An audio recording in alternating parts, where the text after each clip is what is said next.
Welcome to the interview series, Remembering Skiing, La mémoire du ski, where we talk to ski pioneers who lived in the early days of skiing in the Laurentians and saw the development of this sport, which has become very popular in Quebec and Canada. And in fact, the Lower Laurentians are known as the birthplace of skiing in Quebec and Canada. Our first guest is Bunny Basler, who lives in Morin-Heights and has been living there all his life, practically. Welcome, Bunny. Nice to see you. Thank you. You came here, did you come here from Switzerland, or is it your father that came from Switzerland? I was born just up the road in Morin-Heights. Oh, well, okay. And your father was Swiss, but your mother was Quebecer? Quebecer, yes. Okay. Was your father a skier when he came here, or did he have that culture of skiing when he moved from Switzerland to Canada? I think he knew and understood that in Switzerland skiing was becoming an industry as well, but he took his apprenticeship in the hotel business, and that's what he pursued in Morin-Heights. And how did the family get involved in skiing in the Morin-Heights region? Was it through the hotel or through the ski center?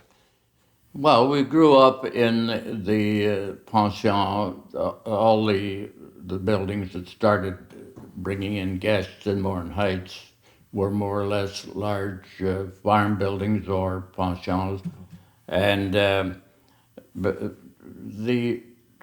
this is now the 30s and the war years, and there was little to do but ski, and it was a thing that all the kids in town wanted to do.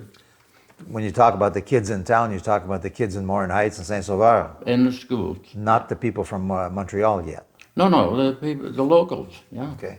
There were a lot of auberges in Morin-Heights region over the years, most of which have disappeared. But maybe you can talk to us about how many there were and how many different ski hills there were in Morin-Heights in the 30s, 40s, and 50s. Well, there was a little booklet that was put out by the Chamber of Commerce or some group in Morin-Heights, and I think it's in 1934, and there were 9 of these places where people could stay, and some of them only had 3 or 4 rooms, some had 6 or 7, and the owners of these were the staff. They were the cooks and the cleaners and so on, and people came up a lot of the time as friends or became friends or new family members, and that's where the early skiing started in Morin-Heights. And those were the inns, but there were also ski hills. Not only Bellevue Ski Center, but there were also others. I'm talking now mainly people cross country. Oh, cross country, okay. Yeah. All right. There were trails. Back around the late 30s, I met Paul Dahlman, the map maker of some of the ski trails. My father in the early 30s worked on ski trails, cutting the trails, and he also came with the idea that there should be a jump in Morin-Heights. So when I was a youngster and I went to school till like 11 o'clock, then I had to come home and get his lunch and bring it to the site where they were working on the jump, which was about a half a mile away. So there was a ski jump in Morin-Heights. Can you believe that? Ski jumping in those days was part of the sport. Nowadays, it's mostly alpine and cross-country skiing, but in those days, you had a lot of ski jumping everywhere. Tell us a little bit about where was that ski jump? It was on our property from, the location of the hotel, Bellevue. Yeah. It was south from there, up in the hill, and there's a deep hollow between two hills, and that's was the place that some of the Swiss people, Fritz Shannon, and some of the other jumpers from Europe thought that would be a good spot. It was a very steep pitch, but there was work to do on it. They had to blast some stones and so on and so forth. So what period are we talking about when this was built to the time it was We're dismantled? talking approximately, from my age, I was born 28. I would say I was about 6, 7 years old at that time. It would be around Early 1930, 34, 35, I think. The demand for more people coming, and our old pension burnt down in 1945, and my father's idea was to immediately rebuild and build a bigger place, and that's what the place is now, Chalet Bellevue, and we had like 30 bedrooms in that place. And from there, it was strictly hoping that the public would get to know, and skiing would expand, and went on. And we built more trails, ski trails. And after a couple of years, we sat down with our accountant one day, and he suggested or approved that I go to the Alliance and get my certificate of teaching and to promote. And of course, we didn't have a real hill, so we bought the property across the street, and that's where we built the center of Bellevue Ski Center. And of course, the train went by Morin-Heights. There were two ski trains basically in those days. I think there was a CN and the CP. One went through Piedmont, the other one through Saint-Sauveur and up Morin-Heights. That must have been a boost for the ski business there. The trains were a big help, and it certainly influenced my father to build as close to the train station as possible. As a matter of fact, you could practically throw a stone from the hotel to the train station.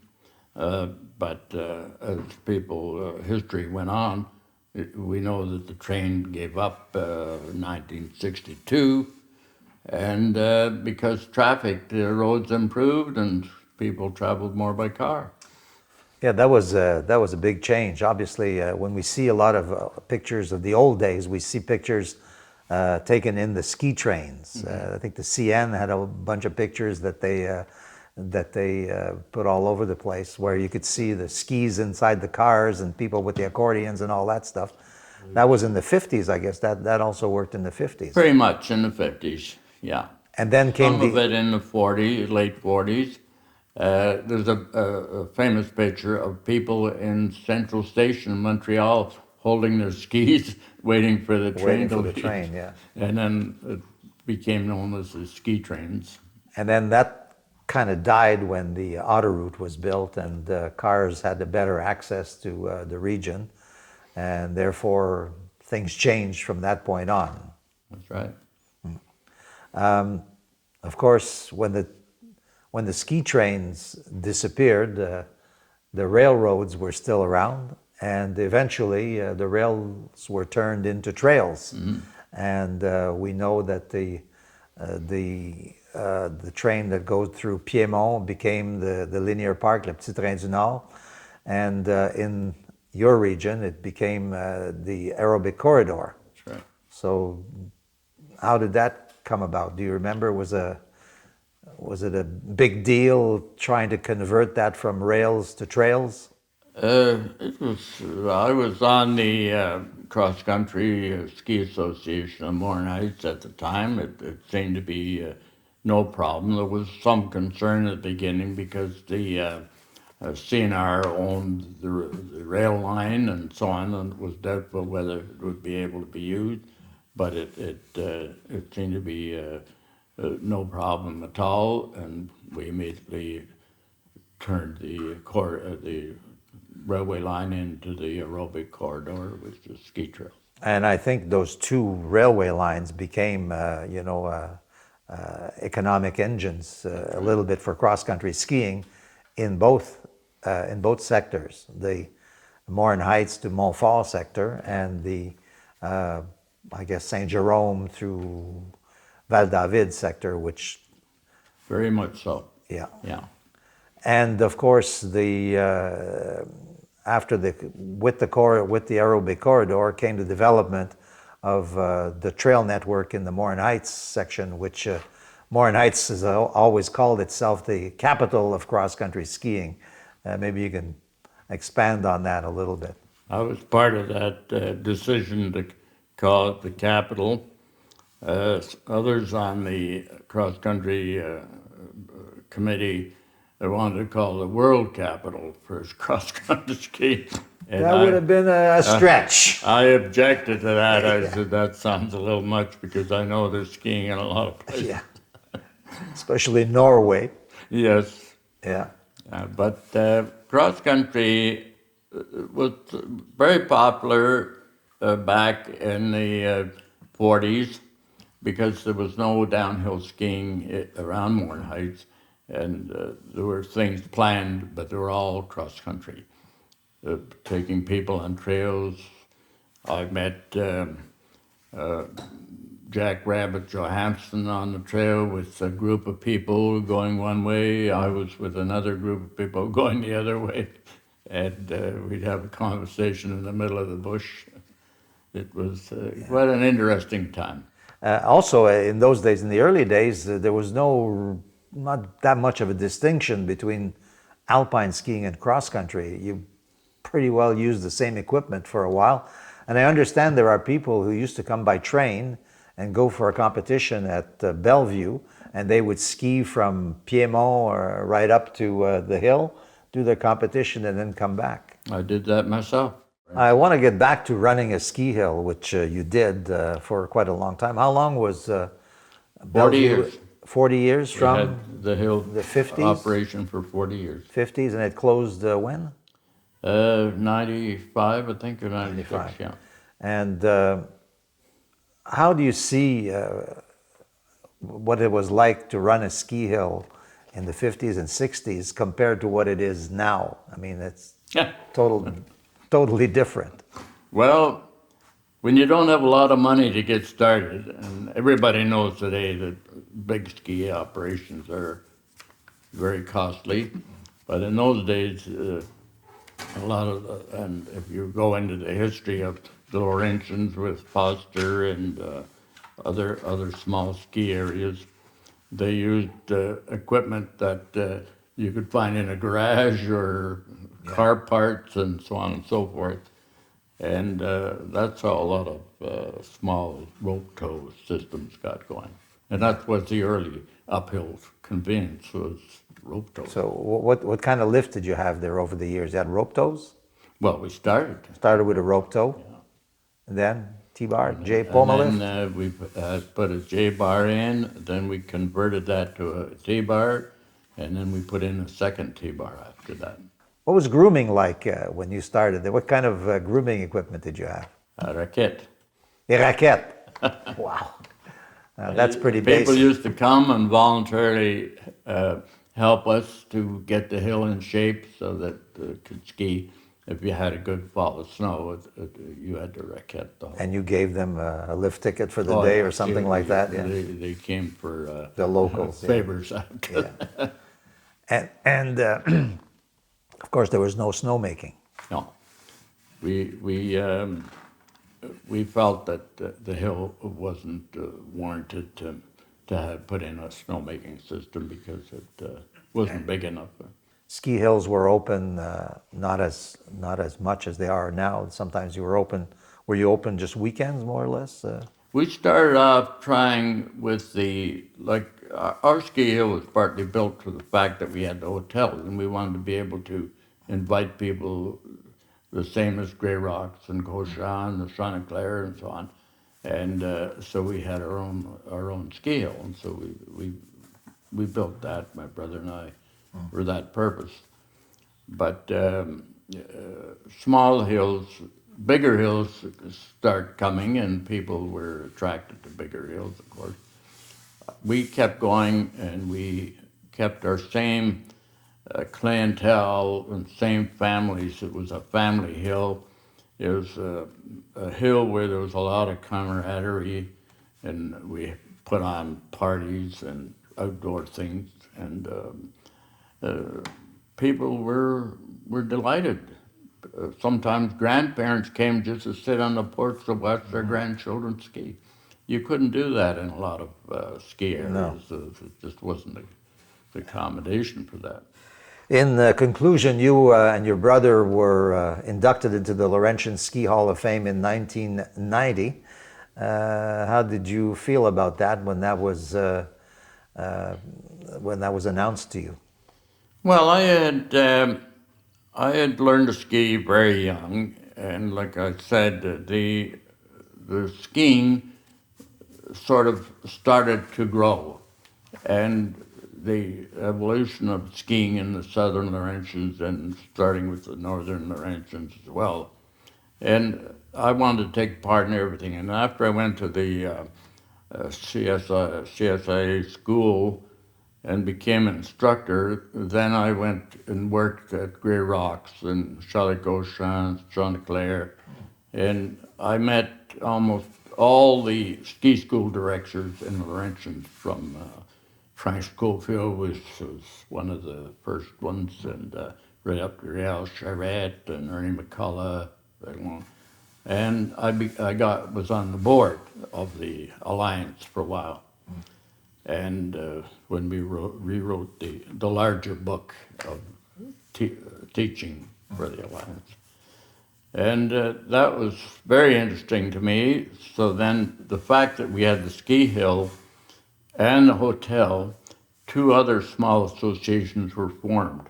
One, the Ski Hill Operators Association, and the Hotel Keepers Association.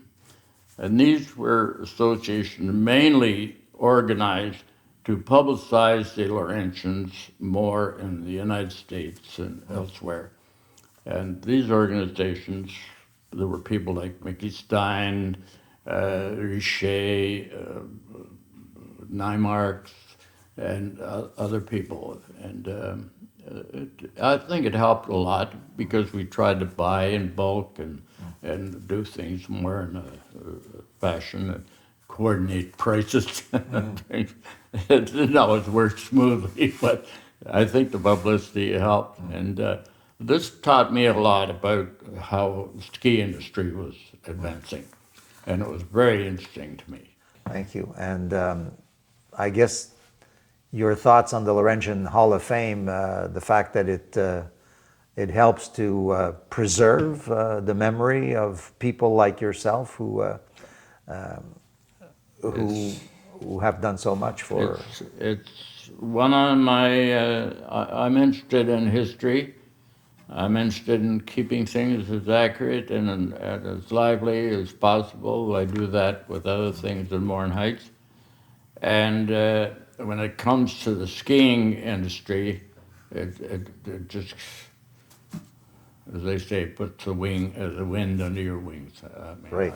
And of course, the Laurentian Ski Museum's mission is to preserve that as well. And the Hall of Fame deals with people, and the Ski Museum deals with things and places and clubs and what have you that have made I feel very fortunate to be a part of it. Being in a hotel, I met the hotel people. Being in the ski hill part of it, I met the manufacturers and the people that built the hills and the ski lifts, and the promotion people as well. And I feel very fortunate. I feel that if I had life to live over, I would do exactly the same thing. Well, many more questions could be brought up. Oh. We could sit here all day, but our time is running out. Bunny Basler, owner of Bellevue Ski Center, and a person who's done very much to help promote, develop alpine and cross-country skiing in the Morin-Heights region. We thank you for being our guest today. And we invite you to come and visit the Ski Museum at 30 Rue Filion, just behind the church in Saint-Sauveur. And we'll be doing more of these interviews, let you know when we do have other illustrious people that we'll be talking to. Thank you for listening, and have a good day.